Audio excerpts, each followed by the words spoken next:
प्रेम से बोलो राधे राधे। हरे कृष्ण कृष्ण कृष्ण हरे हरे हरे राम।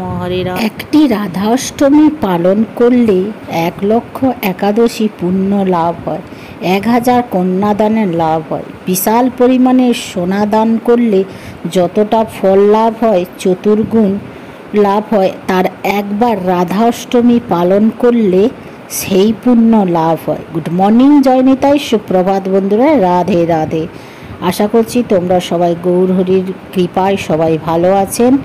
আজকে তোমাদের শোনাবো রাধাষ্টমী পালন ও ব্রত কথা এবং সময়।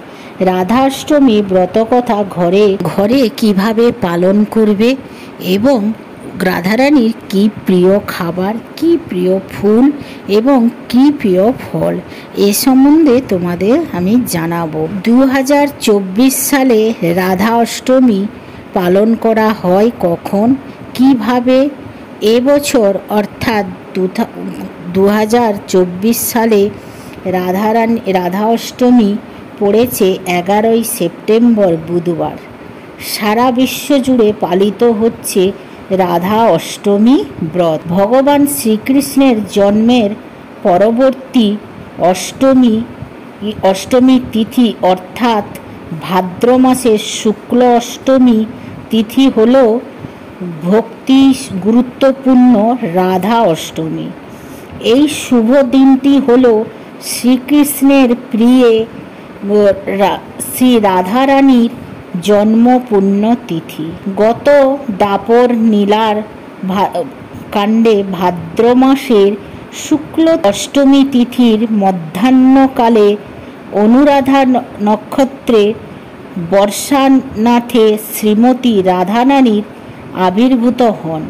শ্রী রাধারানীর জন্মস্থান হল মথুরার বর্ষানা।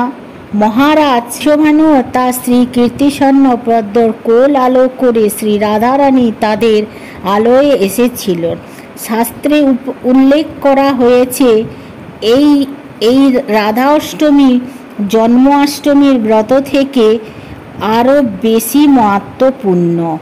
পদ্মপুরাণে উল্লেখ আছে 1,00,000 একাদশীর ফল লাভ হয়। এই একটি রাধা অষ্টমী পালন করলে হয়, তাই সকলে এই রাধা অষ্টমীটি শ্রদ্ধা ভক্তি করে পালন করুন। বিশ্বাস করা হয় যে রাধারানীর কৃপায় পেলে শ্রীকৃষ্ণের কৃপা পাওয়া যায়। রাধারানী ব্রতটি পালন করা উচিত সবাইকে ভক্তি ভরে। বলা হয়েছে এই ব্রত ভক্তি ভরে পালন ও শ্রবণ করা হয়ে থাকে তাহলে অনন্তকাল বৈকুণ্ঠ গমন সৌভাগ্য লাভ করা হয়। তাহলে জেনে নেওয়া যাক কিভাবে এই ব্রত পালন করা হয়। যেহেতু রাধারানীর মধ্যাহ্নকালে আবির্ভূত হয়েছিলেন, দুপুর 12টা পর্যন্ত উপবাস করতে পারেন, তবে অনেকে পুণ্য দিবস পালন করেন। তাহলে আপনারা দুপুর 12টা পর্যন্ত রাখতে পারেন।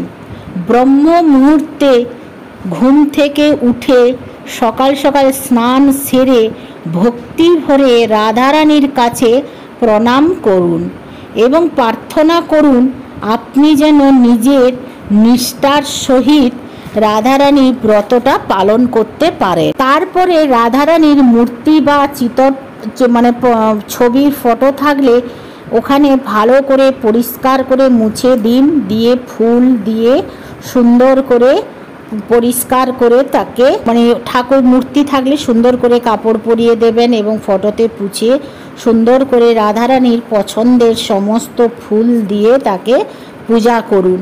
রাধারানীর প্রিয় ফুল দিয়ে পুজো করুন। যারা রাধাষ্টমী পালন করতে চান তারা আগের দিন নিরামিষ আহার করতে হবে এবং ব্রতের সময় বুধবার দিনও নিরামিষ আহার গ্রহণ করতে হবে। যেহেতু রাধারানী দুপুর 12টার সময় আবির্ভূত হয়েছিলেন, সেহেতু রাধা মাধবের মধ্যাহ্নকালে রাধারানীকে অভিষেক করতে হবে এবং ভক্তি ভরে আরতি করুন। তারপরে শ্রী রাধারানীর প্রিয় ভোগগুলি নিবেদন করুন। চেষ্টা করবেন নিজের হাতে সমস্ত কিছু রান্না করে দেওয়ার জন্য। 56 ভোগ দেওয়ার দরকার নেই, সেখানে ভক্তি সহকারে যদি রাধারানীর কচুরমুখী শুকনো তরকারি বা দই দিয়ে কচুরমুখী রান্না করে ভোগ দেওয়া যায়, 56 ভোগের ভোগের সমান হয়। যেমন শ্রীকৃষ্ণের মালপোয়া পছন্দ, তেমনই রাধারানীর মালপোয়া খুব পছন্দ। তালের বড়া খুব পছন্দ, চেষ্টা করবেন নিজের হাতে দেওয়া। যেমন নারকেলের নাড়ু, এবং যেমন গোপালের পছন্দ হচ্ছে ক্ষীর, তেমন রাধারানীর রাবড়ি পছন্দ। দুধকে জ্বালিয়ে রাবড়ি বানিয়ে রাধারানীকে নিবেদন করুন। রাধারানীর সবচেয়ে প্রিয় মিষ্টান্ন হচ্ছে সমস্ত প্রকার দুধের সাদা মিষ্টি এবং পাটিসাপটা। রাধারানীর সবচেয়ে প্রিয় ফল হচ্ছে আতা ফল। এই আতা ফল নিয়ে এসে রাধারানীকে সমর্পণ করুন, তাতে রাধারানী খুবই প্রসন্ন হয়ে থাকে।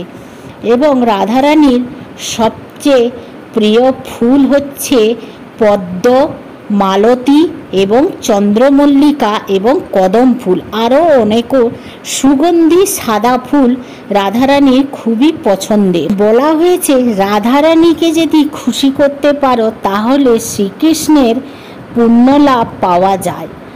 রাধারানী হচ্ছে শ্রীকৃষ্ণের আদ্যাশক্তি এবং শক্তি, প্রেরণা, ভক্তি। যদি রাধারানীকে খুশি করা যায় তাহলে জানবে শ্রীকৃষ্ণকে খুশি করা হচ্ছে। তারপরও কলিযুগে বলা হয়েছে শ্রীকৃষ্ণের নামের আগে রাধারানীর নাম নেওয়ার উচিত। যেমন রাধা কৃষ্ণ নাম নিলে শতগুণের পুণ্য লাভ পাওয়া যায়।